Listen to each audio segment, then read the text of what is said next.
नमस्ते इंडिया। मेरा नाम है अमन कुमार शर्मा। स्वागत है आप सबका मेरे चैनल शर्मा जी क्लासेस पे। तो आज का हमारा टॉपिक है जो कि है प्रिंसिपल ऑफ मैथमेटिक इंडक्शन। अब उससे पहले हम बात कर लेते हैं रीजनिंग की, जो हम डेली लाइफ में काफी ज्यादा यूज करते हैं। Reasoning obviously of two type होती है, एक होती है डिडक्टिव रीजनिंग और एक होती है इंडक्टिव रीजनिंग। और ये दोनों ही हमारे क्या है चैप्टर में इंक्लूड है, ये दोनों ही हमें पढ़नी है। फर्स्ट जो डिडक्टिव रीजनिंग है वो क्या होती है, generalise principle to specific conclusion.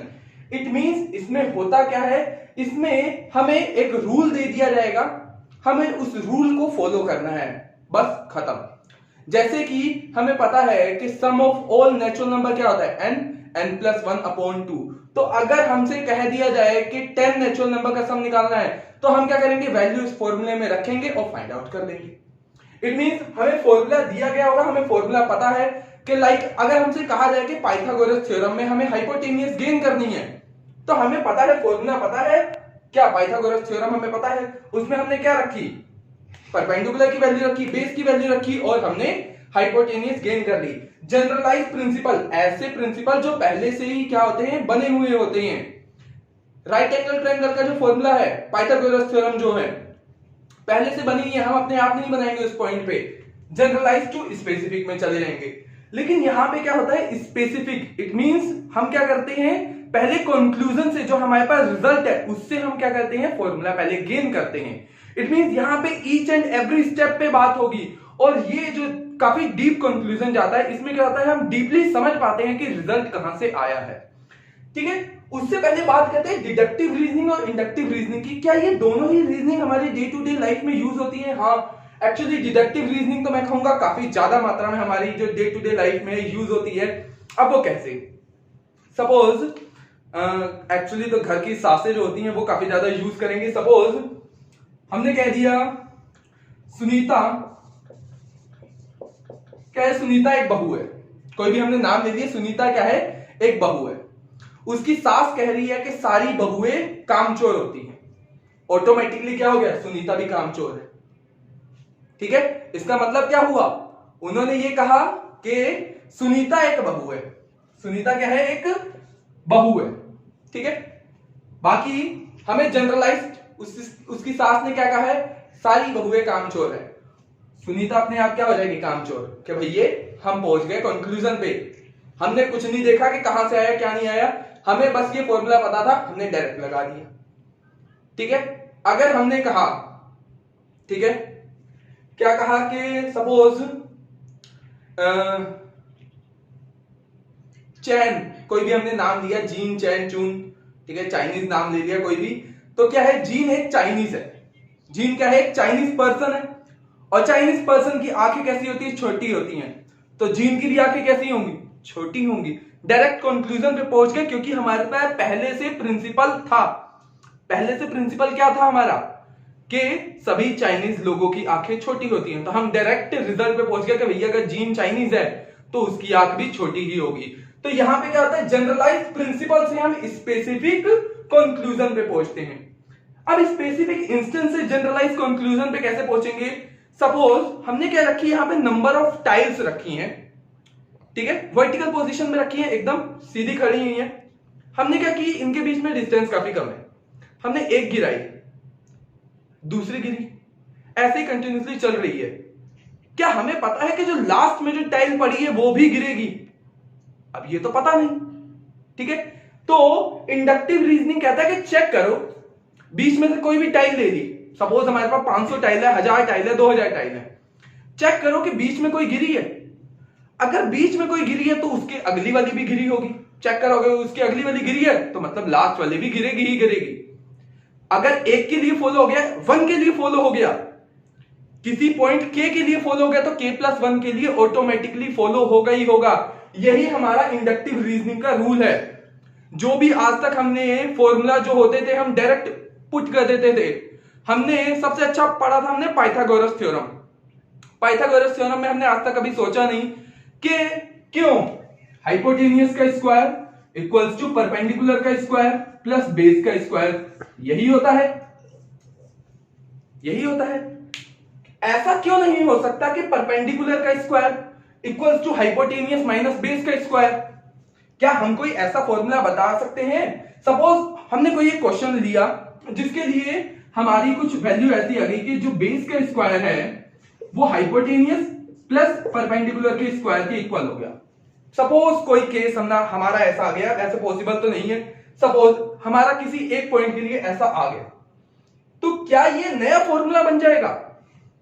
क्या ये जो हमसे अब गलती से बाय मिस्टेक किसी क्वेश्चन की गलती की वजह से या हमारी गलती की वजह से ये जो एक नया फॉर्मूला बन गया है, क्या ये एक जनरलाइज्ड फॉर्मूला होगा जो स्पेसिफिक हर एक एक टर्म पे के लिए एप्लीकेबल होगा या नहीं होगा? तो इस टाइप के लिए क्या कहा है इंडक्टिव रीजनिंग ने कि चेक करो कि फर्स्ट टर्म के लिए एप्लीकेबल है या नहीं है। यूनिट के लिए इट मींस 1 के लिए चेक करो है या नहीं है। तो अब किसी भी पॉइंट k के लिए चेक कर लो, अगर k के लिए भी है और 1 के लिए भी सेटिस्फाइड हो रहा है तो k प्लस 1 के लिए चेक कर लो, और अगर k प्लस 1 के लिए हो गया तो वो सबके लिए है, तो वो सबके लिए होगा ही होगा। सो इंडक्टिव रीजनिंग इस मेथड पे वर्क करता है जिसे हम कहते हैं मैथमेटिकल इंडक्शन कहते हैं, जिसका हम यूज करते हैं। ठीक है, तो अब चलिए बात करते हैं कुछ क्वेश्चन की जिसके बेसिस पे हमारा ये क्लियर हो जाए कि ये मैथमेटिक इंडक्शन जो है ये वर्क कैसे करता है। चलिए आइए देखते हैं। चलिए अब हम बात कर लेते हैं कि ये प्रिंसिपल ऑफ मैथमेटिक इंडक्शन कहता क्या है। ठीक है, suppose there is a given statement Pn involving the natural number n such that Pn कोई भी स्टेटमेंट हो सकता है, पाइथागोरस थ्योरम हो सकती है, sum of natural number, sum of odd natural number, sum of even natural number, इस type का कोई भी फॉर्मूला हो सकता है जो हमें दिया हुआ है या फिर कोई भी हमने बनाया है। ठीक है, कोई भी हमें स्टेटमेंट दे रखा है, चेक करना है कि क्या वो ट्रू है या नहीं है। तो उसके लिए पहले क्या करना है, statement is true for n equal to 1, it means P1 is true. 1 के लिए चेक करिए, अगर वो 1 के लिए ट्रू है then if the statement is true for n equals to k, अगर n equals to k के लिए भी ट्रू है then statement is also true for n equals to k plus 1, अगर k के लिए प्रूव है 1 के लिए सही है तो k plus 1 के लिए भी कैसा होगा, वो सही होगा ही होगा। ठीक है, ये क्या कहता है, ये हमारा प्रिंसिपल ऑफ मैथमेटिक इंडक्शन कहता है। अब इसके बेस पे क्या है, सपोज यहां पे हमने क्या ले लिया कि ये हमने नंबर ऑफ टाइल्स रखी हुई है। ठीक है, ये हमने क्या रखी है, नंबर ऑफ टाइल्स रखी है, कुछ भी हो सकता है, कितनी भी हो सकती है, हमें नहीं पता कि कितनी टाइल्स हैं। ठीक है, सपोज हमने ले लिया 500 टाइल हमने ले लिए, यहाँ पे 500 ड्रॉ तो नहीं होगी। ठीक है, तो हमने क्या किया, हमने यहाँ पे कुछ अब टाइल्स ये ड्रॉ कर रही हैं। हमने क्या देखा, हमने कहा कि मैंने यहां से पहली वाली को फोल्ड किया, फर्स्ट स्टार्ट में फोल्ड होना, तो अब मैंने कहा कि क्या है कि ये बाकी भी फोल्ड होंगी ही होंगी। क्या प्रिंसिपल है इसके पीछे कि बाकी फोल्ड होगी? तो चेक करते हैं कि कोई हमने यहां से कोई भी 500 है, हमने बीच में से कोई भी k वाला चेक किया, अगर k वाली फोल्ड हुई है, अगर k वाली फोल्ड हुई है तो k प्लस 1 की भी जो उससे जस्ट नेक्स्ट वाली होगी वो भी फोल्ड होगी। इट मींस सारी की सारी फोल्ड हो ही रही होंगी। ठीक है, जब वो क्या है, पॉजिटिव ऑर्डर में फोल्ड हो रही है, इट मींस इसी डायरेक्शन में फोल्ड हो रही है। सो ये हमारा प्रिंसिपल ऑफ मैथमेटिक इंडक्शन कहता है, जो कि अब हम क्या करेंगे, हर एक एक स्टेटमेंट पे इसे स्टेप बाय स्टेप क्या करेंगे, यूज करके देखेंगे कि कैसे ये मैथमेटिक इंडक्शन जो है हम यूज करते हैं और कैसे ये हमारे लिए हेल्पफुल हो सकता है किसी भी स्टेटमेंट को समझने में, किसी भी स्टेटमेंट को एक्वायर करने में और किसी भी स्टेटमेंट को प्रूव या फिर उसे अपनी डेली लाइफ में यूज करने के लिए वो कैसे ज्यादा हमारे लिए यूजफुल हो सकता है।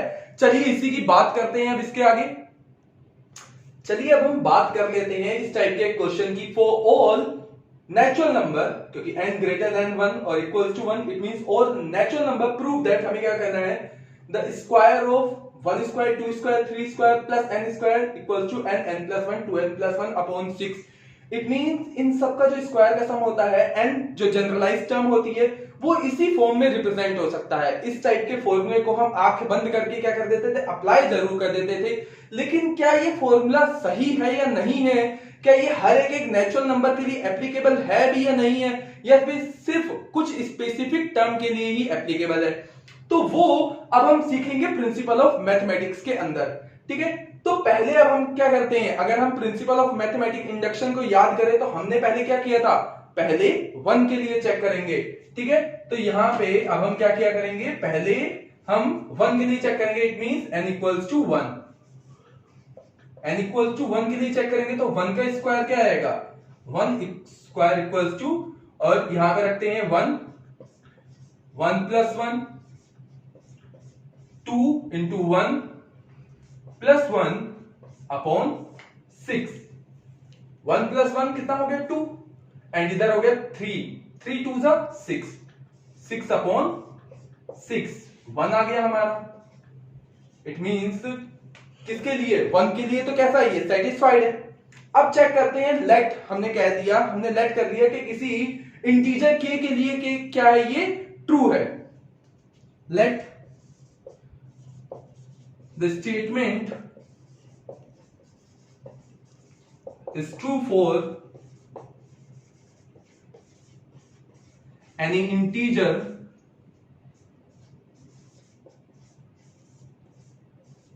k। तो n इक्वल्स टू k के लिए भी क्या है, सही है। इट मींस यहां पे रखेंगे तो 1 square plus 2 square plus 3 square plus dash dash dash k square के लिए क्या आ जाएगा हमारा k, k plus 1, 2k plus 1 upon 6। ठीक है, ये तो हमारा हो गया, हमने कह दिया कि ये सेटिस्फाइड है, k के लिए क्या है ये सही है। अब हमें चेक किसके लिए करना है, k प्लस 1 के लिए। नाउ लेट चेक फॉर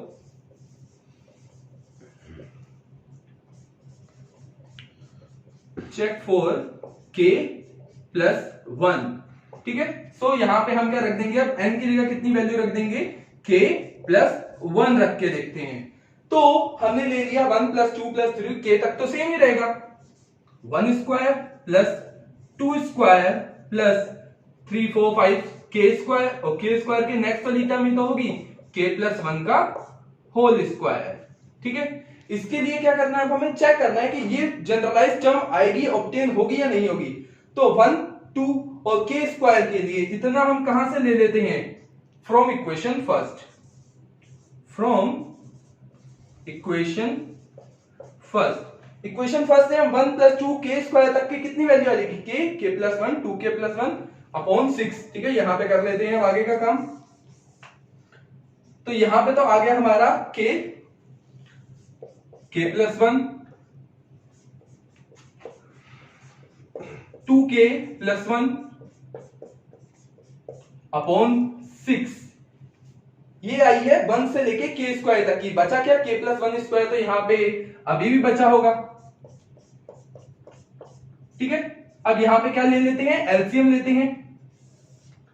6 हमने एलसीएम लिया तो ये तो सब इधर तो सेम ही रहेगा, k प्लस 1, 2k प्लस 1, और इधर आ गया हमारा 6k प्लस 1 का होल स्क्वायर। k प्लस 1 यहां पे k प्लस 1 2 टाइम है, इट मींस एक टाइम क्या ले लीजिए आप, कॉमन ले लीजिए। k प्लस 1 हमने क्या ले लिया, कॉमन ले लिया। अंदर बचा क्या हमारा, यहां पे तो बचेगा k, 2k प्लस 1, क्योंकि k प्लस 1 तो कहां गया, हमने बाहर ले लिया था, यहां से एक k गया है, तो अंदर बचेगा क्या, 6k प्लस 1 अपॉन 6। अब क्या कीजिए, ये अंदर एक 2 डिग्री की एक इक्वेशन बन रही है, चलिए उसे पहले बना देते हैं। k इंटू 2k कितना आ गया हमारा, 2k square plus k plus 6k plus 6, ये हमारी होगी इक्वेशन बन रही है। ठीक है, तो 6k प्लस k कितना आ गया, ये हमारा 7k, ये हो गया हमारा k प्लस 1, और ये हो गया हमारा 2k square plus 7k plus 6। ठीक है, अब यहां पे हमने पढ़ रखा है मिडिल टर्म फैक्टराइजेशन, हम यहां पे यूज करेंगे, जिससे हमारी ये मिडिल टर्म क्या हो जाएगी, थोड़ी स्प्लिट हो जाएगी। ठीक है, तो उससे हमारा आ जाएगा k प्लस 1। ठीक है, और जब हम इसे सॉल्व करेंगे तो हमारा आ जाएगा 2k, चलिए इसे जरा सॉल्व कर ही लेते हैं। ठीक है, 2k स्क्वायर, और ये हमारा हो जाएगा 4 3 12, क्योंकि 2 6 12 एंड 7 क्या हो जाएगा, 4 3 12।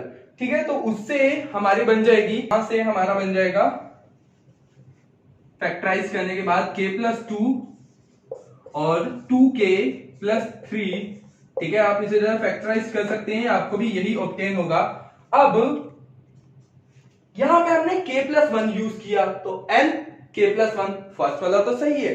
दूसरा वाला है k प्लस 2, हमें तो बनाना है n प्लस 1 की फॉर्म में, और n कितना था हमारा k प्लस 1, तो इसे ऐसे भी तो लिखा जा सकता है k plus 1 plus 1, it means n plus 1 की फॉर्म में बन गया। n की जगह पे हमारा यहाँ पे k प्लस 1 है, 2k प्लस 3 2n प्लस 1 की फॉर्म में कैसे बन सकता है, तो इसे जरा ऐसे लिख सकते हैं 2k प्लस 1 प्लस 1 अपॉन 6, ठीक है। जब हम अंदर मल्टीप्लाई करेंगे तो 2k प्लस 2 और ये 3, वापिस हमें 2k प्लस 3 मिल जाएगा। इट मींस हमने इसे इस फॉर्म में रिप्रेजेंट कर दिया।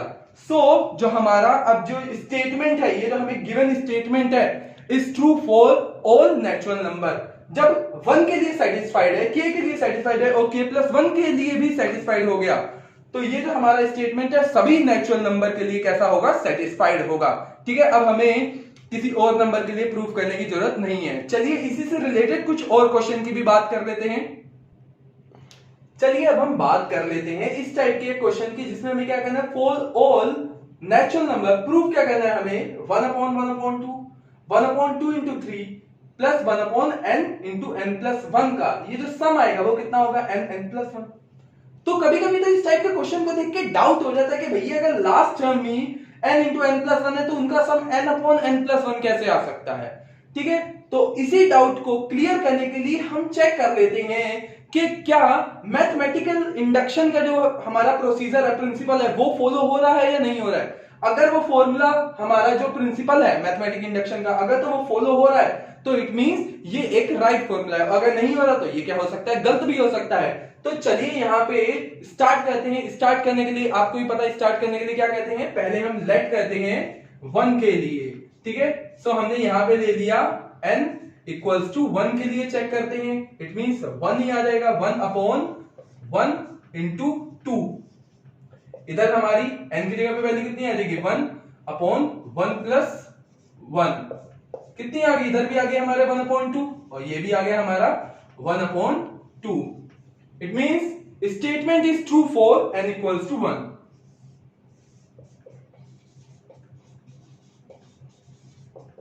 Statement is true for n equals to 1। n equals to 1 के लिए तो स्टेटमेंट बिल्कुल सही है।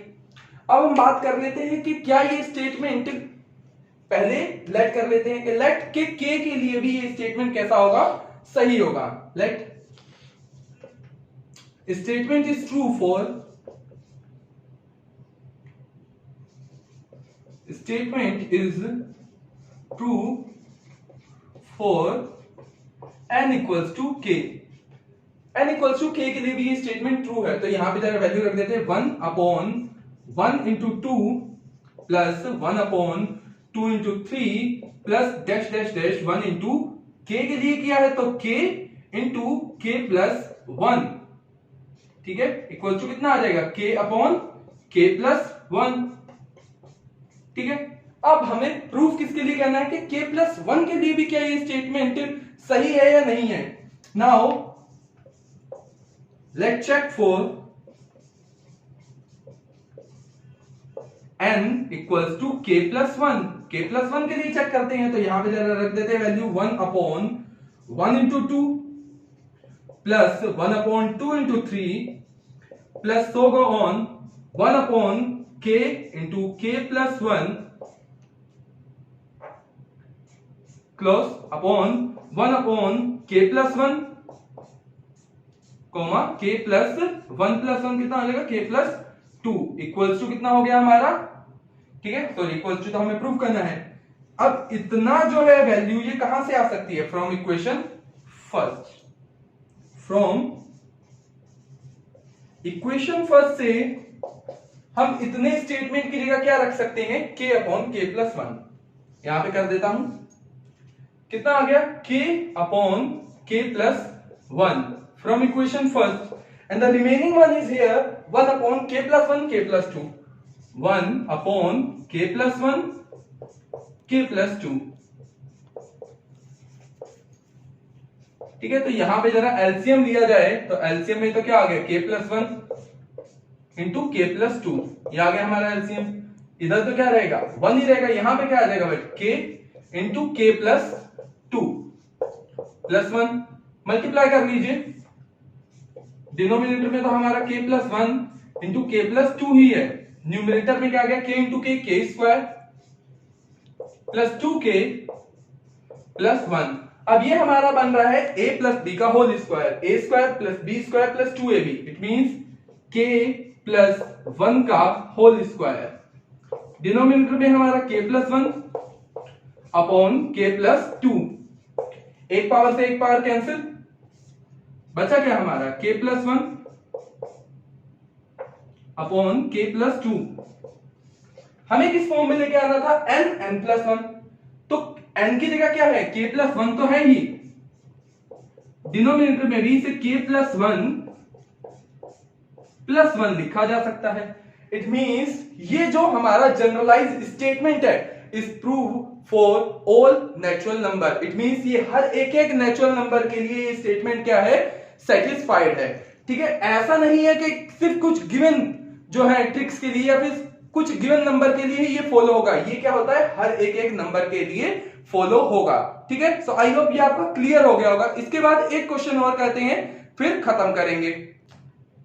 चलिए अब हम इस टाइप के क्वेश्चन की बात कर लेते हैं जो कि हमारे चैप्टर में काफी ज्यादा अमाउंट में भरे हुए हैं, और इस टाइप का अगर क्वेश्चन जब भी आ जाते हैं तब हम सोचने पे मजबूर हो जाते हैं कि क्या ये डिविजिबल होगा या नहीं होगा। जैसे यहाँ पे क्वेश्चन दे रखा है, show that 10⁻2n - 1 + 1 is divisible by 11। अब अगर देखा जाए तो 10 की पावर में से अगर 1 कहीं पर ऐड हो रहा होगा तो हम कहेंगे शायद हो भी रहा होगा, शायद नहीं हो रहा होगा। तो क्या ये हर एक एक नेचुरल नंबर के लिए सेटिस्फाइड करेगा या नहीं करेगा। चलिए उसी के बारे में यहाँ पे बात कर लेते हैं कि क्या ये जो हमारा स्टेटमेंट है, ठीक है, ये वर्क करेगा या नहीं करेगा। तो उसके लिए हमें क्या करना होता है, आपको पता ही है, प्रिंसिपल ऑफ मैथमेटिक इंडक्शन को हमें फॉलो करना होता है, जिसके लिए हम फर्स्टली चेक करेंगे इस स्टेटमेंट को n+1 के लिए। ठीक है, पहले स्टेटमेंट नोट कर लेते हैं, 2n 10⁻2n - 1 + 1। Now for n = 1, ठीक है, n = 1 आ गया हमारा। तो यहां पे हमने n की जगह पे 1 रखा है, 2 × 1 - 1 + 1। तो 2 - 1 2 1 2 × 1 2 - 1 कितना आ गया, 1 ही आ गया। इट मींस 10 हमारा सिंपल आ गया। 10 + 1 कितना होता है, 11। इट मींस जो गिवन डिजिट अब हमारी आई है फॉर n = 1 11 आई, और 11 तो 11 का डिविजिबल आई है, तो statement is true for n = 1। ठीक है, statement is true for n = 1। It means n = 1 के लिए तो ये स्टेटमेंट बिल्कुल सही है। अब चेक कर लेते हैं। अब हम कहते हैं कि लेट जो स्टेटमेंट है वो k के लिए भी क्या होगा, सेम होगा। इट मींस k के लिए भी सेटिस्फाइड करेगा। Let for n = k statement is also true, statement is also true.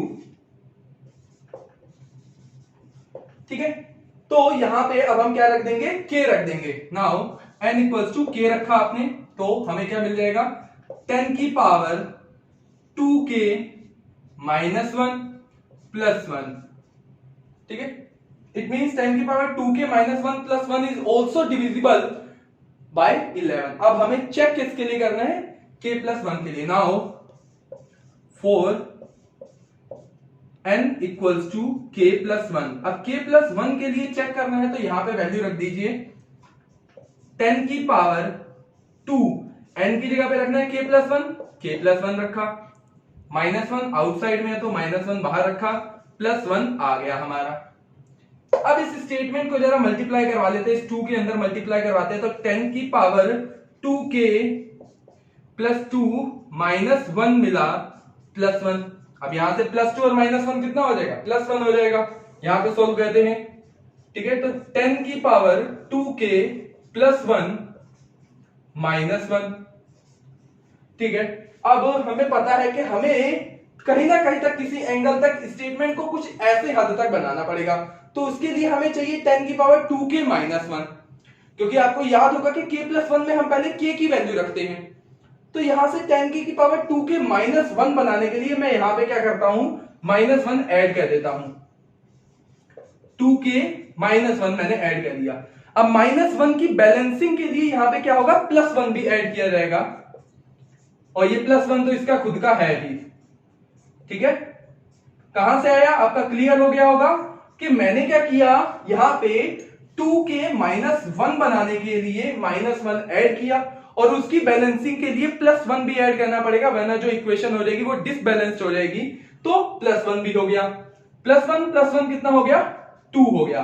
तो 10 की पावर 2k माइनस 1 तो हमारा बन गया, साथ में हमारा क्या हो गया, प्लस 2 भी बन गया, माइनस 1 बन गया। अब इसे जरा सेपरेट कर लेते हैं, प्लस 2 को कैसे कर लेंगे, 10 की पावर 2k माइनस 1 इंटू 10 की पावर 2। ठीक है, मल्टीप्लाई में अगर बेस सेम होते तभी तो वो ऐड हो सकती है, तो इसका रिवर्स कर दिया कि अगर ऐड हो रही है तो उसे अलग अलग कर दो। और 10 की पावर 2 कितना होता है, 100 होता है। 2k minus 1 into 100 minus 1। अब हम देखें तो ये 2k 100 से पास का ऐसा कौन सा नंबर है जो 11 से डिविजिबल हो सकता है, 99। तो इसे 99 प्लस 1 की फॉर्म में लिख देते हैं। ठीक है, ये हो गया हमारा 10 की पावर 2k माइनस 1, इसे लिख दिया हमने 99 प्लस 1 माइनस 1। ठीक है, अब जब हम 10 की पावर 2k प्लस 1 की 1 से मल्टीप्लाई करेंगे तो दोनों के अंदर मल्टीप्लाई होगी, 99 इंटू 10 2k माइनस 1 प्लस 10 की पावर 2k माइनस 1, और ये हमारा ये जो लास्ट का था ये आई थिंक सो प्लस 1 था, ये शुरू से गलती चलता है, plus 1 plus 1 plus 1 plus 1 plus 1 plus 1 and plus 1। अब हमें जो रिक्वायर्ड था वो हमने इतनी मेहनत से बनाया है, 10 की पावर 2k माइनस 1 प्लस 1। तो ये हमें पता है फ्रॉम इक्वेशन फर्स्ट, जो इक्वेशन का ये पार्ट है ये 11 से डिविजिबल है फ्रॉम इक्वेशन फर्स्ट पार्ट में तो हम देख ही पा रहे हैं कि 99 is also divisible by 11। So first part of this statement is divisible by 11 because 99 is divisible by 11। Second part is also divisible by 11 because from equation first से हम कह सकते हैं कि सेकेंड पार्ट भी 11 से डिविजिबल है। जब फर्स्ट और सेकंड दोनों पार्ट क्या है 11 से डिविजिबल है, तो ये कंप्लीट जो स्टेटमेंट दिखाई दे रहा है ये भी क्या होगा, 11 से डिविजिबल होगा। It means for every natural number this statement 10 की power 2 and minus 1 plus 1 is divisible by 11। तो इस टाइप के काफी ज्यादा क्वेश्चन आते हैं, बस इसमें करना क्या है कि हमें किसी भी तरह से मैनेज करके मेंटेन करके उसे क्या करना है, मैथमेटिकल इंडक्शन को, प्रिंसिपल ऑफ मैथमेटिक इंडक्शन को हमें वहां पे फॉलो करवाना है। उससे होगा क्या कि जो स्टेटमेंट हमसे कहा गया होगा कि प्रूफ कीजिए कि सभी नेचुरल नंबर के लिए फॉलो होगा, वो हम प्रूव कर सकते हैं। सो आई होप ये आपका चैप्टर काफी अच्छे से क्लियर हो गया होगा। इसके लिए सबसे ज्यादा क्या है इंपॉर्टेंट कि ज्यादा से ज्यादा क्वेश्चन किए जाए, तो जितना ज्यादा इसमें वर्क किया जाएगा उतना ही अच्छा होगा। So thank you so much.